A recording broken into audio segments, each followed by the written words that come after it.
The clouds মানে কি মেঘ, ঠিক আছে, রেসপন্স করবি ভালো করে, জোরে বলবি, ঠিক আছে। ক্লাউডস মানে কি মেঘ, আর যে ওয়ার্ডস গুলো লেখাবো লিখবি, বইয়ের মধ্যে লিখে নিবি মানেগুলো, ঠিক আছে। তাহলে এই যে ক্লাউডস, এটা হচ্ছে একটা বাচ্চা ছেলের গল্প, যে কি করছে, মেঘের সন্ধানে ঘুরে বেড়াচ্ছে, ঠিক আছে, মেঘকে দেখতে চাইছে সে, কিন্তু ফাইনালি কি হচ্ছে, তার অ্যাবসেন্সে, তার অনুপস্থিতিতে মেঘ এসে বৃষ্টি ঝরিয়ে চলে যাচ্ছে। রাত্রিবেলায় সে মেঘ দেখেছিল, সকালবেলা দেখেছে মেঘ পরিষ্কার, তাই সে ভাবছে মেঘগুলো কোথায় গেল, মেঘগুলো কোথায় গেল, মেঘের সন্ধানে গোটাই ঘুরে বেড়াচ্ছে অনেকটা দূর, কিন্তু শেষ পর্যন্ত কি হচ্ছে, তার অনুপস্থিতিতে মেঘ এসে বৃষ্টি ঝরিয়ে চলে যাচ্ছে, ঠিক আছে। তাহলে দেখ, clouds written by Intizar Husain. Intizar Husain কে ছিলেন? He was born in 1923. 1923 সালে তিনি জন্মগ্রহণ করেছিলেন। He is a famous writer from Pakistan. পাকিস্তানের একজন ফেমাস রাইটার তিনি, who writes short stories and novels in Urdu and also columns for newspaper in English. Short stories মানে ছোট গল্প, নোভেলস উপন্যাস লিখেছিলেন তিনি কোন ল্যাঙ্গুয়েজে? উর্দু ল্যাঙ্গুয়েজে, এবং নিউজ পেপারের জন্য কিছু আর্টিকেলস লিখতেন কোন ল্যাঙ্গুয়েজে? ইংলিশ ল্যাঙ্গুয়েজে। He has received many awards in Pakistan, India and the Middle East. তিনি অনেক অ্যাওয়ার্ডস পেয়েছেন পাকিস্তানে, ইন্ডিয়াতে and Middle East countries, ঠিক আছে। The Seventh Door and Leaves are among his books translated into English. এই যে The Seventh Door আর এটা হচ্ছে Leaves, এগুলো হচ্ছে তার যে বইগুলো ইংলিশে ট্রান্সলেট করা হয়েছে, সে তো উর্দুতে লিখেছিল, তার যে যে বইগুলো ইংলিশে ট্রান্সলেট করা হয়েছিল তার মধ্যে একটা হচ্ছে দ্য সেভেন্থ ডোর, আর হচ্ছে লিভস, ঠিক আছে। হিজ উর্দু শর্ট স্টোরি বাদল, বাদল বলে একটা উর্দু শর্ট স্টোরি ছিল, উর্দু ল্যাঙ্গুয়েজে লিখেছিল। বাদল মানে আমরা জানি মেঘ, ঠিক আছে। তো সেই বাদলটাকে has been translated as clouds, সেটাকে ক্লাউডস বা মেঘ বলে আমাদের ইংলিশে ট্রান্সলেট করা হয়েছে, ঠিক আছে, বাই রাকসান্দা জালিল। কে করেছে সেটা মনে রাখবি, who has translated his Urdu version into English.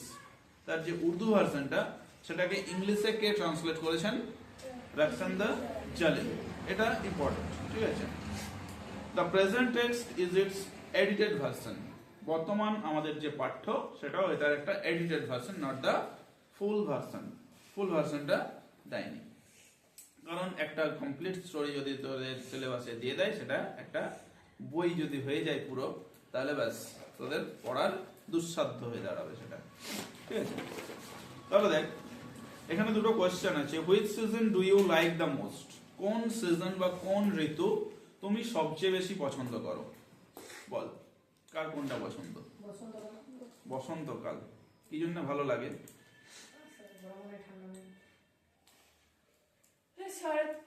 শরৎকাল। ওই শরৎ আর শরৎটাই বেশি ভালো লাগা উচিত আমাদের, বসন্ত হচ্ছে বসন্ত ঋতু রানী, ঠিক আছে, কিন্তু শরৎ বেশি ভালো লাগা কারণটা কি? দুর্গা পুজো আছে, কাশফুল আছে, সে দুর্গা পুজোর টাইম তো আমরা ফুর্তি করে নি, তারপর পরীক্ষা বুঝে করুক, ঠিক আছে। পরীক্ষা অতটা আমাদের কাছে কোনো ব্যাপার না, এখন তো পরীক্ষা সব দিলেও পাস, না দিলেও পাস, পরীক্ষা কি জিনিস? What is exam? সেই আমার বিরক্ত লাগে গ্রীষ্মকাল আর বর্ষাকাল। শীতকাল ঠিক আছে, ঘরে ঘুমাবো, ঢাকা নিয়ে নিলে অসুবিধা নাই, কিন্তু গ্রীষ্মকালে না ঘুমায় শান্তি আছে না কিছু, শীতকালে অন্তত ঘুমায় শান্তি আছে, খেয়েও শান্তি নাই গ্রীষ্মকালে, ঠিক আছে। আচ্ছা দেখো, দেখ তাহলে এটা হচ্ছে which season do you like the most? কোন সিজন তুমি সবচেয়ে বেশি পছন্দ করো? That is autumn or spring. এই দুটোর মধ্যে আমাদের ফেভারিট সিজন গুলো লুকিয়ে আছে। Next, name 3 objects of nature that are commonly seen in that season. সেই সিজনে ন্যাচারে দেখা যায় কি কি? এটা কাশফুল, আর কি আর কি ফগ, কুয়াশা দেখা যায়, ঠিক আছে। আর কি দেখা যায়? মাইল্ড উইন্ড, মানে মৃদু মন্দ বাতাস, ঠিক আছে, এগুলো দেখতে পাওয়া যায়। নেক্সট আছে from the list given below point out the action that you dislike the most and reasons for your answer. এই যে নিচে তিনটা কাজ রয়েছে, যেটাকে কোনটাকে সবচেয়ে বেশি অপছন্দ করিস, কোনটাকে সবচেয়ে বেশি ডিসলাইক করিস? স্লিপিং অপছন্দ করিস না, ভালো লাগে, ঘুমাতে পেলে আর কিছু চাই না, ঠিক আছে। প্লেইং, খেলতে পেলে আর কিছু চাই না। লাস্ট হচ্ছে ওয়েটিং, যেটা আমরা পছন্দ করি না। ওয়েটিং হচ্ছে সবচেয়ে বেশি ডিস্টার্বিং অ্যানোয়িং থিং আমাদের কাছে, আমাদেরকে খুব বিরক্ত করে। ওয়েটিং আমাদের ভালো লাগে না, ঠিক আছে। তাতে কোনো একটা সুখবরের জন্য হোক বা দুঃসংবাদের জন্য হোক, ঠিক আছে, ভালো লাগে না ওয়েটিং করতে। তো যা বলবি তাড়াতাড়ি বল ভাই, যা করবি তাড়াতাড়ি কর, যা হবে তাড়াতাড়ি হয়ে যাক, মরবো তো এখনই মরে যাই, এটা কেউ চায় না, ঠিক আছে। মরার জন্য সবাই ওয়েট করতে চায়, ঠিক আছে। একটা জিনিসের জন্য মানুষ ওয়েট করতে চায়, সেটা হচ্ছে মৃত্যু। ভাই আমি ওয়েট করতে রাজি আছি, তুই 100 বছর 200 বছর 500 বছর পরে আয়, ঠিক আছে। একটা জিনিসের জন্য আমরা ওয়েট করতে রাজি আছি, বাকি কিছুর জন্য আমরা আর ওয়েট করতে রাজি না। ধর কেউ বললো যে তুই জাস্ট 5 দিন ওয়েট কর, আমি তোকে 500 কোটি টাকা দেবো, আমি ওয়েট করতে লাগছে, আমাকে এখনই দিয়ে দে, মরে দেবো একদম, ঠিক আছে। তাহলে ওয়েটিং আমাদের কাছে সবচেয়ে বেশি অ্যানোয়িং, ঠিক আছে। এবার দেখ গল্পের শুরুতে কি হচ্ছে। গল্পের শুরুতে কিন্তু আমরা কি দেখব, যে একটু মানে গল্পটা পিছিয়ে দেখতে পাবো, ঠিক আছে। প্রথমে শুরুর ঘটনাটা দেখতে পাবো, একটু পরের ঘটনাটা দেখতে পাবো, তারপরে শুরুর ঘটনাটা দেখতে পাবো, ঠিক আছে। He wandered far in search of the clouds, down winding paths and alleys. He wandered মানে কি, ঘুরে বেরিয়েছিল, ঠিক আছে, ঘুরেছিল, সে ঘুরেছিল far in search of the clouds. far মানে কি, অনেক দূর দূরান্তে, in search of the clouds, কি জন্য? why did he wander? Question আসতে পারে, why did he wander? সে ঘুরেছিল কেন? in search of the clouds. he wandered in search of the clouds. মেঘের সন্ধানে সে ঘুরে বেরিয়েছিল। down winding paths and alleys মানে আঁকা বাঁকা পথে, উইন্ডিং মানে কি, আঁকা বাঁকা, পথ and alleys মানে কি, গলি, আঁকা বাঁকা পথ এবং গলির মধ্যে সে ঘুরে বেরিয়েছিল, কিসের জন্য? In search of the clouds, মেঘের সন্ধানে ঘুরে বেরিয়েছিল। Till he reached the old mud hut, যতক্ষণ না সে ওল্ড মাড হাট মানে পুরনো একটা মাটির ঘরে পৌঁছালো। একটা মাটির ঘর রাস্তার ধারে আছে, সেই ঘরটাতে যতক্ষণ না পৌঁছালো ততক্ষণ সে ঘুরে বেড়ালো। মাড মানে কি, কাদা, কাদার ঘর বা মাটির ঘর, আর মানে কি, কুড়ে ঘর। There he turned onto the dirt track, সেখানে সে একটা ডার্ট ট্র্যাক, একটা ধুলো ভরা নোংরা রাস্তার দিকে ঘুরে গেল। তাহলে কোথায় সে ঘুরলো?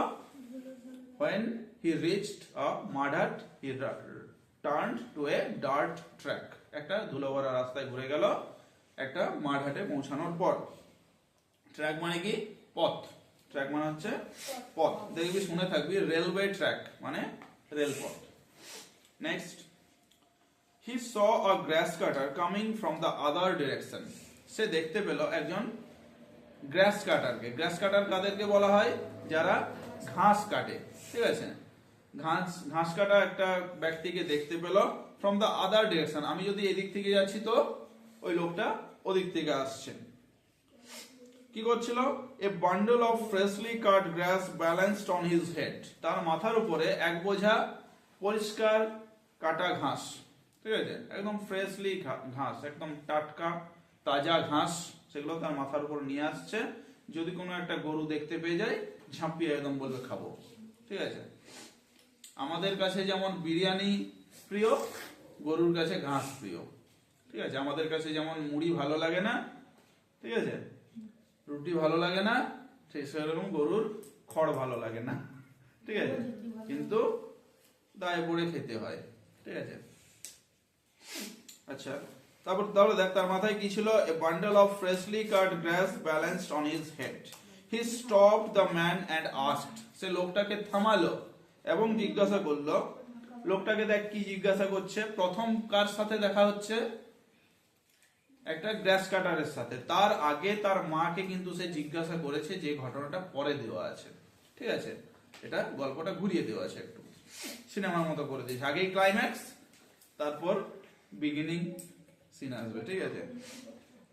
তাহলে কি হয়েছে, তাকে জিজ্ঞাসা করেছিল, হি স্টপড দ্য ম্যান, মানে he stopped the grass cutter and asked him, এবং তাকে জিজ্ঞাসা করলো, have you seen the clouds there, কি গো তুমি কি ওখানে মেঘগুলোকে দেখেছো? এরকম করে জিজ্ঞাসা হয়েছে, ও কাকু ওইদিকে মেঘগুলোকে দেখেছো?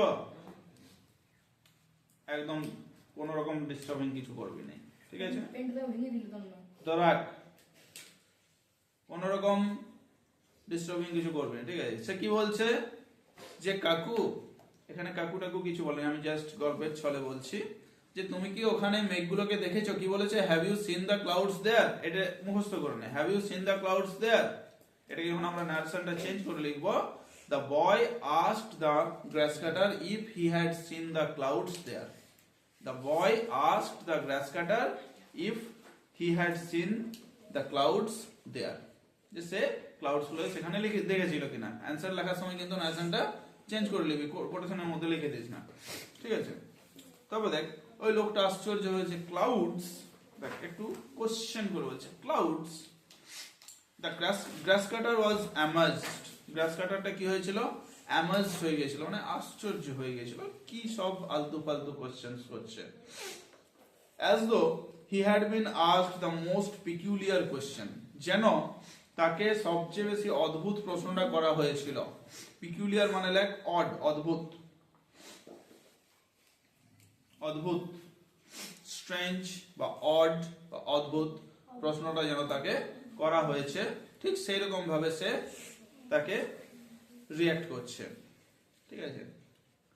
তারপর দেখ, পিকুলিয়ার লিখলি, অদ্ভুত, তারপর দেখ, ইয়েস ক্লাউডস, হ্যাঁ মেঘের কথাই বলছি, আমি তোমাকে মেঘের কথাই বলছি, তুমি কি ওখানে মেঘগুলো দেখেছো? He was disappointed to see that the grass cutter was still mystified. সে এটা দেখে আশ্চর্য, মানে হতাশ হলো, ডিসঅ্যাপয়েন্টেড মানে কি হতাশ হওয়া, সে হতাশ হলো এটা দেখে যে ওই যে গ্রাস কাটার তখনও পর্যন্ত আশ্চর্য হয়েছিল, সে কোনো রকম উত্তর দিতে পারলো না। মিস্টিফাইড মানে লাইক আশ্চর্য হয়ে থাকা, ওই সিমিলার, ঠিক আছে? আশ্চর্য হয়ে থাকা, মিস্ট্রি মানে রহস্য, আর মিস্টিফাইড মানে রহস্যময়ী হয়ে থাকা বা আশ্চর্য হয়ে থাকা। সে এখনো পর্যন্ত কোশ্চেনটার কোনো মিনিং খুঁজে পাচ্ছে না, না পাওয়াটাই স্বাভাবিক, ঠিক আছে? তারপর কি করলো, হি ওয়াকড অন, ছেলেটা হাঁটতে শুরু করলো, আনটিল হি কেম আপন এ ফার্মার, যতক্ষণ না সে তারপর একটা ফার্মারের কাছে পৌঁছালো। তাহলে প্রথমে কার সাথে মিট হলো তার, with a grass cutter, then he met with a farmer who was plowing his field, যে তার মাঠে লাঙ্গল দিচ্ছিল। তাহলে the farmer was plowing his field. What was the farmer doing? The farmer was plowing his field. He asked him the same question.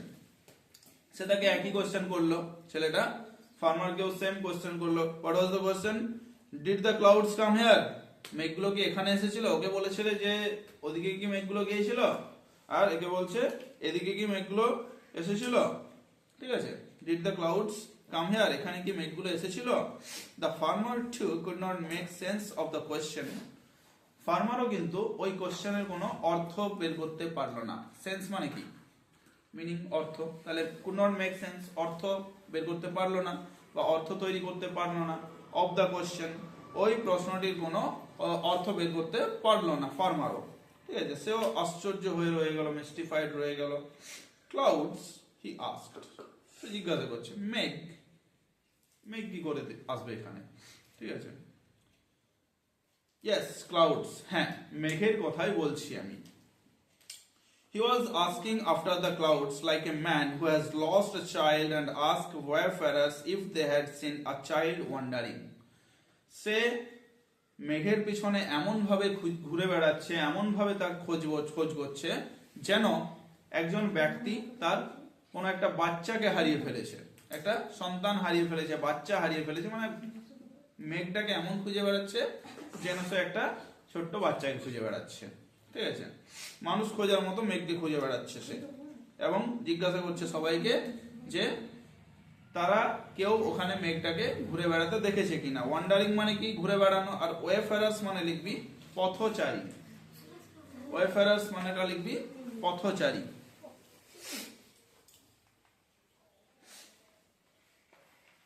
ঠিক আছে, তাহলে পথচারীদেরকে জিজ্ঞাসা করে যাচ্ছে যে তারা মেঘগুলোকে দেখেছে কিনা। হয়েছে? Perhaps the clouds too were lost children. সম্ভবত, পারহ্যাপস মানে কি? সম্ভবত, মেবি, হয়তো। সম্ভবত মেঘগুলো ছিল হারিয়ে যাওয়া শিশুদের মতোই। মেঘগুলো এখানে কিসের সাথে তুলনা করা হচ্ছে? হারিয়ে যাওয়া শিশুর সাথে। And he was going around asking people about them. এবং সে সমস্ত লোকেদেরকে এমন ভাবে জিজ্ঞাসা করছে যেন সে হারিয়ে যাওয়া বাচ্চাটাকে খুঁজে বেড়াচ্ছে। But no one could give him a satisfactory answer. কিন্তু কেউই তাকে একটা স্যাটিসফ্যাক্টরি অ্যান্সার মানে সন্তোষজনক উত্তর দিতে পারলো না। তাহলে কি হলো? ছেলেটা সকাল থেকে বেরিয়ে গেছে মেঘের সন্ধানে। রাস্তায় একটা মাটির ঘর পাওয়ার পর সে ধুলো ভরা রাস্তাতে গেছে মাঠের দিকে। ঠিক আছে, মাঠের দিকে সে কাকে দেখতে পেয়েছে? একটা গ্রাস কাটারকে। গ্রাস কাটারকে জিজ্ঞাসা করেছে যে তুমি কি মেঘগুলো দেখেছো? তারপর ও উত্তর দিতে পারলো না। তারপর কার কাছে পৌঁছালো? একজন ফার্মারের কাছে, যে তার মাঠে লাঙল দিচ্ছিল। সেও কি বলল? সেও বলল, কোনো উত্তর দিল না। সেও আশ্চর্য হয়ে রয়ে গেল। কিন্তু তাও সে মেঘকে খুঁজে বেড়াচ্ছে একটা হারিয়ে যাওয়া শিশুর মতো। মনে হচ্ছে যেন মেঘ কোনো হারিয়ে যাওয়া শিশু। ঠিক আছে।